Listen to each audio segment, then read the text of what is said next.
direction centre-ville de Témiscamingue et aujourd'hui, pour la chronique Femmes d'affaires, nous rencontrons Mme Amélie Demers, propriétaire du Crevier Centre-ville avec son mari, Vincent Labranche. Et Amélie, elle s'occupe d'une petite cuisine.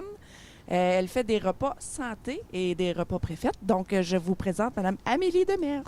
Allô! Allô! Comment ça va? Ça va très bien, toi aussi? Oui, ça va bien. C'est frisqué un petit peu, mais c'est correct. On est mieux dehors qu'en dedans. Oui, on n'a pas de parler. masque. Exactement. Oui, exactement. Ça fait longtemps que je veux te rencontrer, Amélie. Ah, super! Ça fait depuis la soirée des sorcières l'an passé. Ça fait un an. Tu avais fait le service de traiteur. Oui. Puis je t'en avais parlé pour la première C'est fois vrai. là. Finalement, Super! super. Donc, on est prêt? Oui. Donc, Amélie, comment t'es venue l'idée de faire des repas express en plus d'avoir ton petit service de traiteur?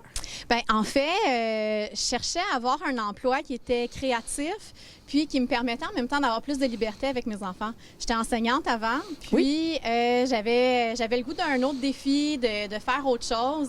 Puis, à ce moment-là, là, on est comme 2010, 11, 12... les coins avec les services traiteurs, puis les prêts à manger, ça commençait dans les magasins, dans les dépanneurs. On entendait parler, il y avait des représentants qui nous en parlaient. Puis j'étais allée à différentes expositions aussi avec Vincent pour le dépanneur. Puis ça, c'était comme le nouveau trend, si on peut dire. OK. Puis ça m'intéressait parce que j'ai toujours aimé cuisiner. Puis de le faire sans être une franchise, je pouvais vraiment le faire à ma façon. Donc, Vincent m'a fait une place, puis ça a été le début de cette belle aventure-là. Oui, vous étiez les premiers à Témiscamingue aussi à faire ça. Oui. Donc, ça a continué dans d'autres commerces. Oui, ben oui, les bonnes idées, c'est bon ça, pour donc, tout le monde. Bravo pour l'initiative. Merci. Ça fonctionne. Moi, j'ai souvent mangé de tes repas et puis ils sont très, très bons. Merci. Est-ce que tu dois subir, pas une évaluation, mais comme les restaurants? Oui, en fait, la MAPAC est déjà venue nous visiter. Puis, j'ai suivi des formations aussi pour être certifiée en hygiène et manipulation des aliments. Mais j'ai pas de formation en tant que chef ou traiteur. Ça, c'est vraiment tout le côté créatif. OK. Mais je suis des formations, puis je les suis quand même régulièrement, même si je les ai déjà faites, parce que quand j'ai des nouvelles personnes avec moi dans la cuisine, j'aime leur offrir l'opportunité de faire ce cours-là puis d'être certifiée aussi. Donc, j'aime le refaire aussi. Ça rafraîchit la mémoire oui, aussi. Exactement. Puis j'aime ça toujours améliorer ce que je fais. Donc, ouais. Parfait. Avais-tu eu des suggestions de menus par les citoyens? Exemple, je sais qu'il y a un moment donné, il y avait une grosse mode du keto. Oui! Oui! Puis Ben, j'ai vu que tu as incorporé ça peut-être. Oui, effectivement. Bien, j'aime beaucoup travailler avec des thèmes. Je trouve ça inspirant. Donc, à chaque journée, je fais un dîner du jour, une boîte à lunch spéciale, si on peut dire. Puis j'aime m'inspirer d'un thème. Donc, que ce soit végétarien, sans gluten, sans produits laitiers, keto, paléo, name it. Il n'y a pas de problème. J'aime faire ça. T'aimes le challenge aussi. J'aime le challenge, puis j'aime les idées que ça apporte, l'inspiration, puis des fois d'avoir des ingrédients, mais selon une thématique, mais tu les apprêtes différemment. D'accord. Puis ben ça te fait découvrir d'autres recettes aussi. Tu sais, c'est pas toujours la même chose qui revient, puis ça j'aime ça. Quand Et c'est jamais pareil, ça j'aime ça. Les plaisirs gustatifs. Exactement, c'est ça. Ça fait combien d'années que vous et votre époux avez acheté ici? Vincent, il a acheté ici en 2002. Puis à ce moment-là, moi, j'étais enseignante. Puis j'ai eu aussi là, mes enfants là, à partir de un peu plus tard par rapport à ça. Puis c'est en... là, j'étais plus sûre si c'était 2013 ou 2014, mais en tout cas, c'est en septembre 2013 ou 2014 que je me suis jointe ici pour la belle aventure de la cuisine. Puis depuis ce temps-là, ben Vincent, lui, est rendu courtier immobilier, donc il est beaucoup plus à l'extérieur. Puis moi, bien, je suis plus au dépanneur pour... la gestion de tout ça, là. Ça fait qu'un gros 6-7 ans, oui, c'est déjà. Ça, sûrement, oui, ça passe tellement vite, on est surpris, mais c'est comme ça. Je me souviens même pas quoi qu'il y avait dans ton coin cuisine avant que Vincent te fasse ton coin. C'était la caisse enregistreuse qui était de ce côté-là. Okay. Le dépanneur a été comme viré de bord plusieurs fois. Ah oui? C'est ce qu'on aime dire à nos clients quand on a des gens saisonniers qui viennent juste pour les vacances durant le temps de l'été. Puis là, ils rentrent et disent « OK, vous avez encore tout changé de place. » Ah oui, on s'amuse à faire ça. Tu fais du bien, du ménage. En même temps. Exactement. Parfait. Petite question plate. Est-ce que la COVID a affecté votre entreprise? Exemple, vos heures d'ouverture ont changé, j'ai remarqué. Oui. Les employés, la marchandise... Marchandise. Voyons, j'ai tombé de misère à le dire. Marchandise. Tu le dis bien, c'est correct, je comprends bien. Puis, puis plus de demandes des repas préfets. En fait, la COVID a affecté tout le monde, c'est certain. Oui, c'est sûr. On était dans l'incertitude, c'est sûr. C'est sûr que le chiffre d'affaires, comme tout le monde, ça l'a vraiment baissé, là. Surtout au moment où ils ont fermé les frontières entre l'Ontario et le Québec. On a quand même beaucoup de clientèle ontarienne qui viennent chercher de la bière, puis des lunchs aussi, parce que là, tu ne peux plus quitter le stationnement à ce moment-là. C'est vrai, ça. Donc, oui, ça l'a vraiment affecté, mais on était quand même ouverts. On peut toujours se consoler en comparant avec d'autres... qui devaient rester fermés. C'est ça. Donc, on a quand même passé au travers. Nos employés ont pris plus de temps de congé, si on peut dire, parce que c'était offert par le gouvernement, puis on les comprenait. Donc, Vincent et moi avons travaillé un peu plus à ce moment-là. Donc, les heures étaient réduites du dépanneur, mais nous, nos heures ont augmenté. Vos heures ont augmenté en tant que propriétaire. C'est ça, exactement. Puis, je te dirais, pour les commandes de repas, tout ça, j'en ai eu beaucoup moins parce que les gens ont fait des grosses méga épiceries. Puis, dans le fond, la consigne, c'était de rester à la maison, manger ce que vous faites le plus possible, tout ça. Donc, j'avais vraiment une clientèle réduite. Mais ceux qui venaient, je voulais absolument qu'il y ait le choix puis qu'il y ait quand même des options pour se faire un lunch parce que l'usine était quand même ouverte. L'hôpital. L'hôpital était quand même ouverte, est toujours ouverte. Puis différents commerces comme ça qui étaient essentiels.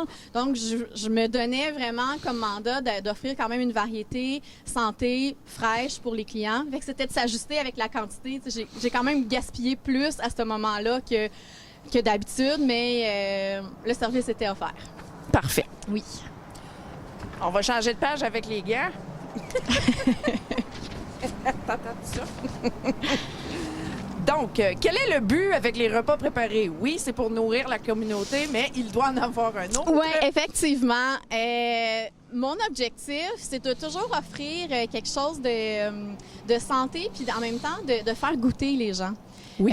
D'offrir quelque chose qui est, comme dans le fond, ma cuisine s'appelle la cuisine améliorée. Donc, il y a un jeu de mots avec mon nom. Oui! Mais c'est vraiment ce que j'essaie de faire. Donc, prendre des recettes simples, goûteuses, en fait, de pouvoir offrir un dîner qui est fait, qui est sur le pouce, mais qui est bon pour la santé aussi.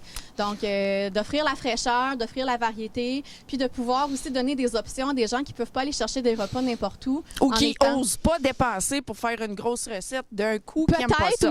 Peut-être aussi que ça peut convenir de cette façon-là. Mais je le voyais aussi, mettons, quand tu manges pas de produits laitiers, c'est difficile d'aller à quelque part puis d'avoir quelque chose de tout fait qui n'a pas de produits laitiers. Donc, c'est un exemple. Oui. Bon, bien, de l'offrir comme ça dans mes repas. Puis j'ai des gens aussi qui m'appellent, qui me disent « OK, peux-tu me préparer un dîner pour demain? » Puis je vais le faire selon leurs restrictions à eux aussi. Oui, OK. Donc, un de mes objectifs, c'est de pouvoir offrir des options à la communauté, puis d'y aller selon leur goût. Il y a souvent des gens qui me demandent « Est-ce que tu as un menu tout fait pour que je puisse choisir? » Moi, je réponds tout le temps « Non, dis-moi ce que tu veux, je vais le faire pour toi. » Donc, c'est vraiment, tu sais, pour cette personne-là, selon ses goûts, selon ses restrictions alimentaires.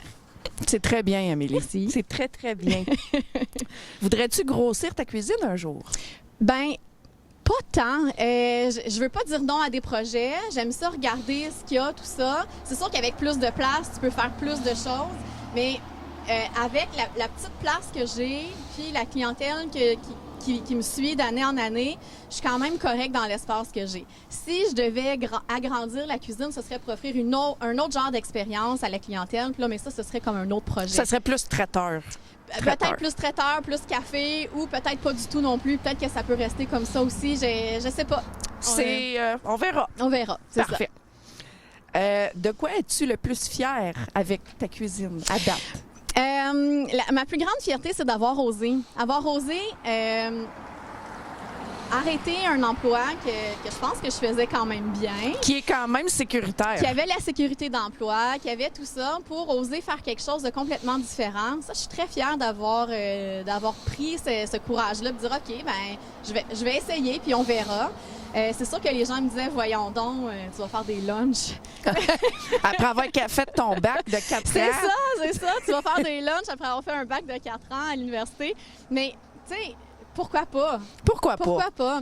Puis j'ai une autre petite fierté en dessous de ça, c'est d'avoir fait goûter plein d'aliments que les gens ne connaissaient pas. Quand j'ai introduit le quinoa il y a quelques années, il y avait plusieurs personnes dans la communauté qui n'avaient jamais mangé de quinoa. Puis il y avait des gens à toutes les semaines qui venaient me parler Hey, j'ai goûté à ça, moi, du quinoa, c'était donc bien bon, je pensais pas que j'aurais aimé ça. Ça, c'est un exemple parmi plein d'aliments que j'ai introduits. Au fil des années, j'ai commencé la cuisine en étant, mettons, plus traditionnelle dans ce que j'offrais. Puis tranquillement, les gens se sont mis à me faire confiance. Et puis là, dans les repas du dîner, je peux vraiment m'amuser puis amener des aliments qui sont, mettons, plus rares ou peut-être moins fréquents. Puis les gens vont les essayer parce qu'ils ont confiance que ils vont peut-être aimer ça. Ben moi, je félicite ton courage. Merci. Parce que ça devait prendre quand même assez de courage pour partir d'enseignante. Juste prendre la décision, je le fais-tu, je le fais-tu pas. Mais c'est ça le plus dur. Une fois que tu es décidé, ça va bien, mais c'est de prendre cette décision-là. Oui, effectivement, ça prend du courage. Et puis, comme dernière question, Amélie, où est-ce que tu te vois dans 5 ans? En 2025? J'ai trouvé que c'est une excellente question quand j'ai regardé tes questions hier soir. Dans 5 ans, en 2025, c'est vraiment difficile de me projeter.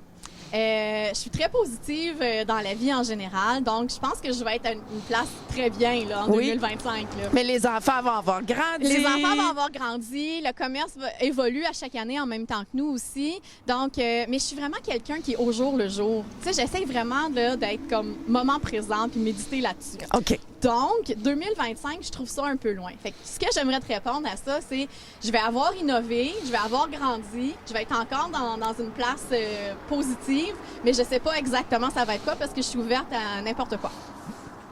Parfait. Merci. Merci beaucoup de nous avoir pris le temps de faire cette entrevue avec nous, Amélie. C'est super le fun. Ben merci, même si c'est un petit peu frisqué. On est bien, on va s'habituer tranquillement pas vite. Hein? C'était Amélie Demers, propriétaire du centre-ville station-service Crevier et les cuisines améliorées. Merci, Amélie. Merci.